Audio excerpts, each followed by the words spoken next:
My Lords, before I turn to what I have prepared, I have to say it's a real privilege to be in the chamber today to listen to the brave, searing in its honesty speech by Lord Paddock.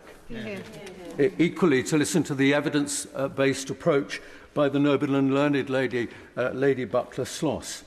But let me, first of all, thank those who have sent me their briefings, particularly the BMA, and my thanks to Professor Paul Johnson of the University of Leeds for his advice and support.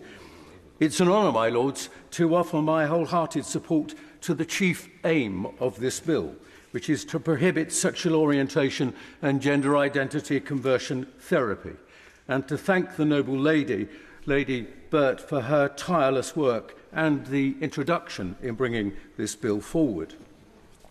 My Lords, it's LGBT History Month, and in that regard I want to remind all noble lords that what we now call conversion therapy is not a new phenomenon, but something that has had a very long history.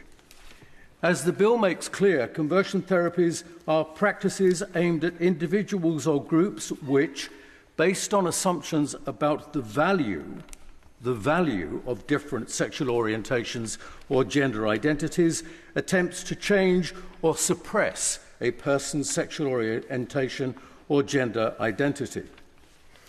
As I said, my Lords, such practices sadly have a long history and have taken many different forms and in different contexts, including barbaric interventions, using chemicals, electric shocks and brain surgeries. And we tend to think that those dark, brutal days are long behind us. And indeed, many of the torturous practices deployed in pursuit of converting LGBT plus people are indeed historical relics. But what is not long behind us, my Lords, and what is still very much part of our society, as witnessed sadly in the chamber this morning, is the belief, fervently held by many, that some sexual orientations and gender identities are less valuable and less desired than others. It is that enduring belief that underpins today's manifestations of, I'm not going to... Member today who has... To the time that I have. Sit down. In that, it is that enduring belief that underpins today's manifestations of conversion practices that... My Lords, I think the convention of the House is for noble lords to give way when there is an intervention. No!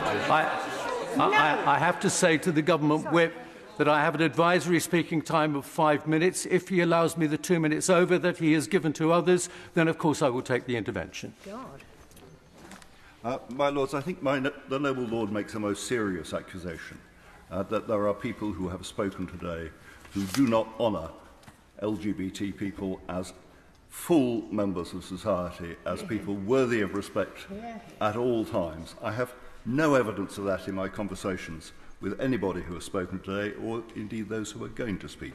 My belief is, I know it's not universal in society, but I think within this House we should be accorded the assumption that we are with the noble lord and that his great struggles have been rewarded in people's attitudes. I note that the noble lord is speaking after me, and perhaps he could have used his time to make those points. Yes. But, my Lords, as if the point has been made for me, there is an enduring belief that underpins today's manifestations of conversion practices that hide out in the open and operate under the seemingly positive term of therapy and other options, while utilising ideas of rights and freedoms to continue to harm LGBT plus people. Those operating such practices may be being emboldened in a context where there is growth in hatred against LGBT plus people. Just 2 years ago, my Lords, the Parliamentary Assembly of the Council of Europe condemned with particular force the extensive and often virulent attacks on the rights of LGBTI people, singling out, sadly, the United Kingdom for special mention. The Parliamentary Assembly recognised that there is rising hatred, my Lords, throughout Europe, and deplored the, quote, stagnation and even backsliding in progress towards LGBTI equality, close quotes. The stagnation and backsliding, my lords, on prohibiting conversion therapies is unacceptable and, I believe, disgraceful. And this bill reminds us of the need to tackle these practices now, as so many other countries have rightly done. I therefore support this bill as a further step towards recognising and protecting the fundamental rights of all LGBT plus people, which are not in conflict with the rights of anyone else.